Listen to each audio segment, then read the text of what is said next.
Hello, you're watching News Mongolia on MNB World, and I'm your host, Jargalma Duvshinjargal. Our top stories for today. Mongolia's industrial output surges in first quarter of 2024. Mongolian civil engineers to learn from Turkish expertise. Buddha Day will be marked on May 23rd. For the news, stay tuned.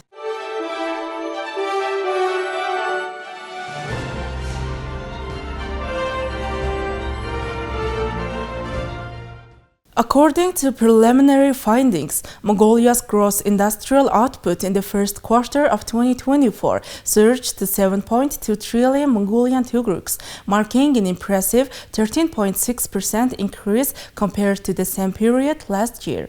This growth was primarily propelled by significant expansions in mining and quarrying, with mining production output increasing by 14.5% at 641.6 billion Mongolian tugruks, and manufacturing seeing an uptick of 9.9% at 125.4 billion Mongolian tugruks. Gross output in mining and quarrying soared to 5.1 trillion Mongolian tugruks, driven by substantial increases in coal and lignite mining. Coal and lignite surged by 42.6%, with other mining commodities seeing an uptick of 80% from the previous year. Increases in the volume of lignite coal, hard coal, silver concentrate, iron ore, concentrated coal, zinc concentrate, fluorspar, and fluorspar concentrate produced was higher by 1.7% than in 2023 and reached 3.7%. However, copper concentrate, unrefined gold, and crude oil experienced declines ranging from 0.5 to 9.8% compared to last year. Meanwhile, in the manufacturing sector, steel, milk, cashmere products, coal briquettes, bottled water, soft drinks, juice, lime, cement, combed cashmere, and alcoholic beverages saw production increases ranging from 2.0 to 91.8%.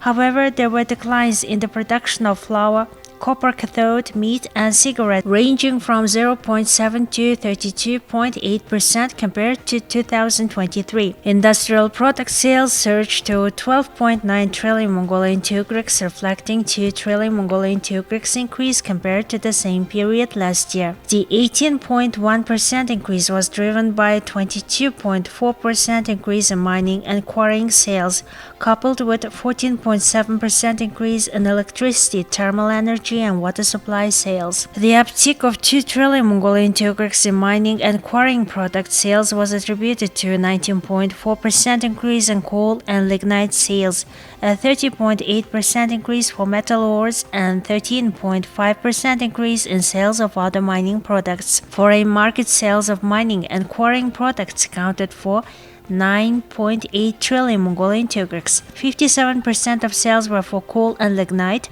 39.3% of metal ores, 2.9% of crude oil, and 0.8% were for other mining activities. Mongolian construction engineers are preparing to embark on a significant learning opportunity in Turkey, where they will receive training focused on disaster recovery and urban redevelopment. The initiative aims to equip these engineers with valuable insights into rebuilding cities devastated by earthquakes, drawing from Turkey's extensive experience in disaster management. The engineers will travel to various cities in Turkey that have faced the challenges of the aftermath of earthquake. Through site visits and interactive workshops, they will gain practical knowledge regarding structural engineering, urban planning, and community engagement strategies crucial for effective disaster recovery efforts. The training workshop will be organized jointly by the Mongolian Association of Civil Engineers and the Turkish Chamber of Civil Engineers, renowned for their expertise in earthquake resilient planning and construction.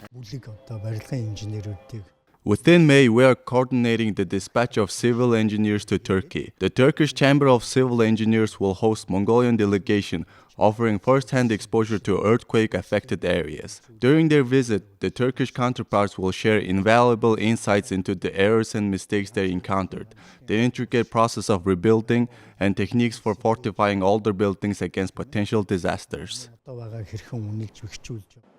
Turkey's reputation for resilience in the face of natural disasters makes it an ideal learning environment for Mongolian engineers seeking to enhance their disaster response capabilities. By observing the reconstruction efforts in Turkish cities, the engineers aim to bring back valuable lessons to apply to Mongolia's disaster preparedness and recovery strategies.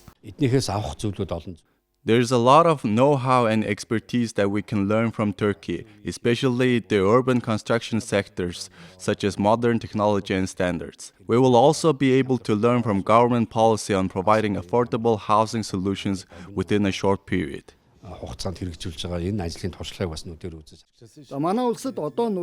Currently, all buildings and houses that were built by standards effective in 1975 are being demolished. The buildings built later are following the norms adopted after a series of earthquakes that occurred in 1999, 2004, 2007, and 2014. After the disaster of 2023, the construction and urban mapping were also changed, newly incorporating earthquake risk areas. Upon their return, these engineers are expected to contribute their newfound expertise to ongoing efforts in disaster resilience and urban development in Mongolia, furthering the nation's progress in building safer and more resilient communities. Now let's take a look at Mongolian current affairs.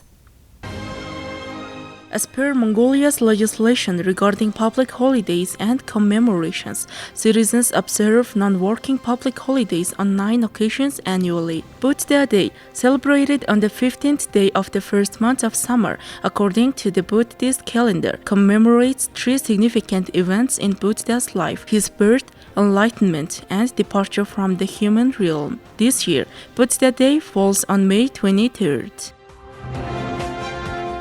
Thank you for staying with us. Now let's take a look at currency exchange rates provided by Mongol Bank.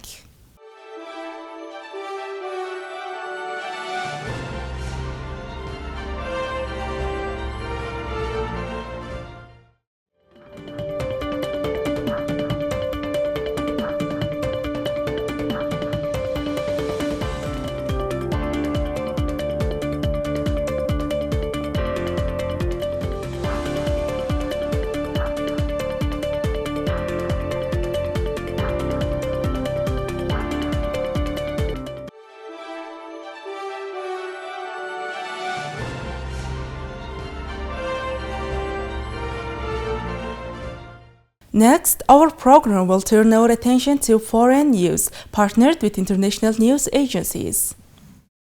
Israeli Defense Minister Yoav Gallant visited soldiers on the Israeli border with Lebanon on Wednesday and said that his country will strive to reach a situation without reaching war, but warned that escalation is always possible. Earlier Wednesday, the Israeli military said that it hit over 20 Hezbollah targets in the area of Ramia in southern Lebanon on Wednesday. Hezbollah began launching attacks along the border shortly after Hamas' October 7th assault triggered the Gaza war. The two militant groups are close allies backed by Iran. The fighting has grown in intensity in recent months, with Israel carrying out a number of strikes that have killed senior Hezbollah operatives as the militants launch barrages of rockets and drones into northern Israel.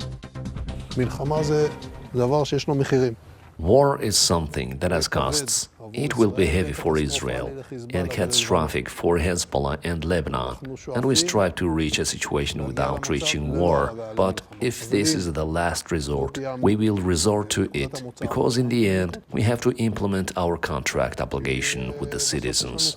We have very significant, very heavy fire arrays, and we will make sure to activate them if there is a need and reason. You have proven yourself so far. I think, in an impressive way. Now you have to prepare for the rest, and this summer could be a hot summer. Tens of thousands of people have been displaced from communities on both sides of the border. Israel has insisted they must return, and neither side has ruled out a wider war. Several residential buildings and vehicles have been damaged in Zaporizhia following additional Russian airstrikes on Wednesday morning after a nighttime barrage of more than 50 cruise missiles and explosive drones targeted at Ukraine's power grid. President Vladimir Zelensky called the bombardment a massive attack on the day the country celebrates the defeat of Nazism in World War II. National electrical grid operator Ukrenergo said facilities were hit in the Vinnytsia, Zaporozhye, Kryvokhrad, Poltava, and Ivano-Frankivsk regions. Two energy facilities were hit in the Lviv region, which is in the country's far west and distant from the fighting's front lines, according to regional governor Maxim Kazitsky. DTEK, Ukraine's biggest private energy supplier, said the attack seriously damaged the equipment at three of its thermal power plants. The attack was the fifth in the last 6 weeks, targeting the company's facilities, DTEK said. Overall, since the beginning of Russia's full-scale invasion in February 2022, the company's assets have come under attack nearly 180 times, injuring 51 workers and killing 3, it said. Russia launched 55 missiles and 21 Shahed drones overnight, the Ukrainian Air Force said. Air defenses downed 39 of the missiles and 20 of the drones, Ukrainian Air Force Commander Mykola Oleshchuk said. Russian forces also damaged the railway station building and train tracks in Kherson, national railway operator Ukr Zaliznytsia said. Italy's Civil Aviation Authority has barred humanitarian migrant rescue groups from using a Sicilian airport for their search and rescue flights over the Mediterranean. Sara Kelleny, a member of parliament in charge of migration policies for the Italian government, said the planes will be sanctioned only if they fail to coordinate with the authorities. ENAC said rescue groups' flights interfered with the Italian Coast Guard's search and rescue efforts. The German rescue group Sea-Watch, which operates its Seabird aircraft to spot migrant boats in distress, vowed to continue its flights. It said late Tuesday that the flights were the only independent way to document the daily violations of human rights that occur in the Mediterranean. Look, the reality is that it is not limiting the action of the non-governmental organizations. It is an order issued by ENAC, Italian Civil Aviation Authority, that substantially regulates the activities of NGOs in the airspace corresponding to the Italian search and rescue zone. This order is based on a number of international laws. What we have been saying since the installation of this government: border protection, control of the external, abroad, outside of Italian territory dimension of the migration phenomenon by blocking departures. This can only happen in agreement with the countries not only of a region, and that's where the Mattei Plan for Development of African countries intervenes in a very serious way, but also from countries of departure.